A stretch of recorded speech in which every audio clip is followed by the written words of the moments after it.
CPM Idukki ജില്ലാ കമ്മിറ്റിയിലും സംസ്ഥാന നേതൃത്വത്തിന് രൂക്ഷ വിമർശനം. സംസ്ഥാന സെക്രട്ടേറിയറ്റ് അംഗത്തെ മത്സരിപ്പിക്കാൻ MM മണിയെ മാറ്റിയത് തിരിച്ചടിയായെന്ന ആരോപണമുയർന്നു. മറ്റുള്ളവർക്ക് 2 ടൈം വ്യവസ്ഥയിൽ ഇളവ് നൽകിയപ്പോൾ MM മണിയെ തഴഞ്ഞു. ഉടുമ്പൻചോലയിലെ തോൽവിക്ക് SIR-ഉം കാരണമായി എന്നും വിമർശനം. CPI-യും LDF പോഷക സംഘടനകളും ഉണർന്നു പ്രവർത്തിക്കാത്തതാണ് പീരുമേട്ടിലെ തോൽവിക്ക് കാരണമെന്നും വിമർശനമുയർന്നു. രാഹുൽ സുരേഷ് വിവരങ്ങളുമായി ചേരുകയാണ്. രാഹുൽ, കുറച്ചു മുമ്പാണ് MM മണി അങ്ങനെ ഒറ്റയാളിലേക്ക്, അതായത് പിണറായി വിജയനിലേക്ക് വിമർശനങ്ങൾ കേന്ദ്രീകരിക്കരുത് എന്നൊരു പരാമർശം നടത്തിയത്. പക്ഷേ MM മണിക്ക് ടേം വ്യവസ്ഥയിൽ ഇളവ് നൽകാതെ മത്സരിപ്പിക്കാത്തത് തിരിച്ചടിയായെന്നൊരു വിലയിരുത്തലാണ് ഇടുക്കി ജില്ലാ ഘടകത്തിന്റെ ഭാഗത്തു നിന്ന് വരുന്നത്.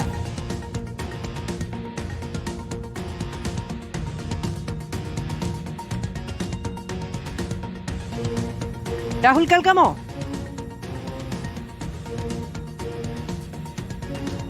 മാധു, ഇന്നലെയാണ് CPM-ന്റെ ജില്ലാ സെക്രട്ടേറിയറ്റ് ജില്ലാ കമ്മിറ്റി യോഗങ്ങൾ ആരംഭിച്ചത്. ഇന്നലെ സെക്രട്ടേറിയറ്റ് കമ്മിറ്റി പൂർത്തിയായി. ഇന്നിപ്പോൾ ജില്ലാ കമ്മിറ്റി യോഗം ആരംഭിച്ചിരിക്കുകയാണ്. ജില്ലാ കമ്മിറ്റിയുടെ ആദ്യം തന്നെ MM മണിയുടെ സ്ഥാനാർത്ഥിത്വവുമായി ബന്ധപ്പെട്ട ചർച്ചകൾ വന്നിരിക്കുകയാണ്. അതിൽ സംസ്ഥാന കടുത്ത വിമർശനമാണ് ഉണ്ടായിരിക്കുന്നത്.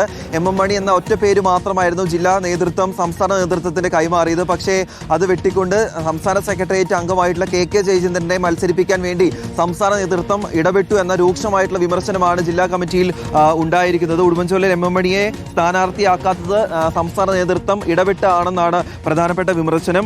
സംസ്ഥാന സെക്രട്ടേറിയറ്റ് അംഗത്തെ മത്സരിപ്പിക്കാൻ MM മണിയെ മാറ്റിയത് തിരിച്ചടിയായി മാറിയിട്ടുണ്ട്. മറ്റുള്ളവർക്ക് 2 ടൈം വ്യവസ്ഥ ഇളവ് നൽകിയപ്പോൾ MM മണിയെ മാത്രം അതിൽ തഴയുകയും ചെയ്തു. ആളുകൾക്കിടയിൽ ഇത് ആശയക്കുഴപ്പത്തിന് ഇടയാക്കിയെന്നും ജില്ലാ കമ്മിറ്റിയിൽ ഒരു വിമർശനമാവുകയും ചെയ്തിട്ടുണ്ട്.